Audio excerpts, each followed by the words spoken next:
రామారావు గురించి చంద్రబాబు గారు నేను చెప్పినట్టు తప్పకుండా అలాగే అలాగే అలాగే అలాగే థ్యాంక్ యూ.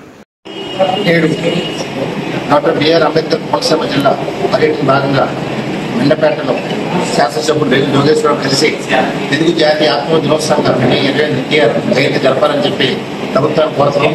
ఆంధ్రప్రదేశ్ను అలాగే సార్ జరిగింది. సార్ కూడా సానుకూలంగా స్పందించి డెఫినెట్గా తీసుకెళ్తారని మనం చేశారు. ఎందుకంటే ఎన్టీ రామారావు గారు ఎన్నో సంక్షేమ పథకాలు పెట్టి ఒక చరిత్ర సృష్టించారు. అలాంటి వ్యక్తిని ప్రభుత్వ పరంగా చేస్తే అది తెలుగు జాతికి గర్వకారణం. ఇది యావత్తు ప్రతి ఒక్కరు కోరుకుంటున్నారు. ఇవాళ రాష్ట్రంలో అల్లూరి సీతారామరాజు, పొట్టి శ్రీరాముడు, పెంగళ వెంకయ్య గారు అంటే మహనీయులు 18 జయంతిలు ప్రభుత్వ అధికారులు జరుగుతుంది. నేను సెలవు కోరట్లేదు. అధికారికంగా చేస్తే తావు తెనాలకి ఆయన మీకు తెలుస్తుంది. ఇది ఈ కార్యక్రమం చేయడం వల్ల డెఫినెట్గా రానున్న రోజుల్లో భవిష్యత్ తరాలు కూడా ఎన్టీ రామారావు గారు తెలుగు జాతి కోసం ఏం చేశారనేది ఒక అధ్యాయంగా ప్రజలు తెలిసి మనం చేస్తాం. అలాగే ఇటీవల జగన్మోహన్ రెడ్డి చేసిన వ్యాఖ్యల పైన మేము గాజువాక పోలీస్ స్టేషన్ కంప్లైంట్ ఇచ్చాం. వాళ్ళు కూడా రసీదు కూడా ఇచ్చారు. ఎఫ్ఐఆర్ కట్టుకుంటున్నాం.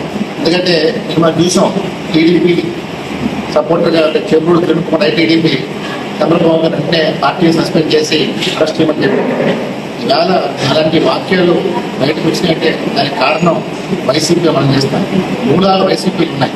వైసీపీ వాళ్ళు గత 5 సంవత్సరాల్లో అరాచక పాలన చేసి ప్రజల్ని విధ్వంసాలు ఖర్చుపెట్టి ఇటువంటి మాట మనం అమలు చూస్తాం. ఇవాళ నాయకులు బొత్స సత్యనారాయణ కానీ, అంబటి రాంబాబు కానీ, రోజా కానీ, పేరు నాని కానీ, అంటే ద్వారంపూడి చంద్రశేఖర్ రెడ్డి చాలా అసభ్యంగా కొడాలి నాని వర్గం వంశీ ఎన్నో మాటలు మాట్లాడి ప్రజల్ని పీడించి చేశారు.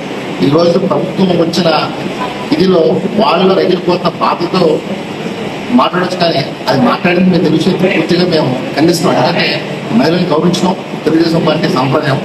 కొంచెం కించపరచడం తప్పు. మేము ఒకటే కోరుతున్నాం, ఎవరైతే అసలు దీని మూల కారణం వైఎస్ జగన్మోహన్ రెడ్డి గారిని కూడా అరెస్ట్ చేయని చెప్పి కోరుతున్నాం. ఆ వ్యాఖ్యలు పట్టుకోవడం చేశారనేది అందుకంటే పెద్ద తప్పు. పోలీసులు వాళ్ళు నిత్యం ప్రజల కోసం పనిచేస్తారు, రాత్రాలుగా పగలను పనిచేస్తారు. అలాంటి వ్యక్తుల్ని అలాంటి మాటలు మాట్లాడడం నిజంగా బాధాకరం. అంటే ఆంధ్రప్రదేశ్ రాష్ట్రంగా బీహార్గా తయారు చేస్తారు, విధ్వంసం చేయాలని చూస్తారు. ఇలాంటి ఎందుకంటే 12 సంవత్సరాల నుంచి జగన్మోహన్ వేలుపైన ఉన్నారు. అసలు భారతదేశంలో ప్రపంచంలో కూడా ఏ వ్యక్తి కూడా వేలుపైన ఇన్నేళ్ళు లేదు. మరి ఏంటి విడ్డూరం మనం ఒకటే కోరుతున్నాం. ఇప్పుడు రోజుని తక్షణం జగన్మోహన్ రెడ్డి ఆయన బెయిల్ క్యాన్సిల్ చేయాలని డిమాండ్ చేస్తున్నాం. ఎందుకంటే ఎందుకు 12 సంవత్సరాలుగా దాన్ని లేట్ చేస్తూ అడుగుతాం. అలాంటి వ్యక్తి ముందు ప్రజలు ఖర్చుపడతారు, ప్రజలు విధ్వంసం పోతారు. అతను డెఫినెట్గా ఇలాంటి మాటలు వస్తాయి. సో రాకుండా ఉన్నాడు మూలాలు అడ్డపెట్టాలంటే వైసీపీ జగన్ అరెస్ట్ చేయాలి. వాళ్ళ నాయకులు ముఖ్యంగా మనం చూసిన గతంలో స్పీకర్ తమిళ సీతారాం ఉన్నప్పుడు కూడా ఇష్టపడి మాట్లాడారు. చంద్రబాబు సైతాన్ని చాలా వల్గర్ లాంగ్వేజ్ మాట్లాడారు. సో ఒకటే కోరుతున్నాం, అందరినీ శిక్షించాలి. చేబ్రో కిరణ్ కుమార్ ఏదైతే చేశారో అదే శిక్ష వీళ్ళు కూడా జరగబోతున్నారు. జగన్మోహన్ అరెస్ట్ చేస్తేనే ఈ రాష్ట్రం పట్టిన దరిద్రం కుదురుతుందని చెప్పి తెలియజేస్తాను. జై హింద్.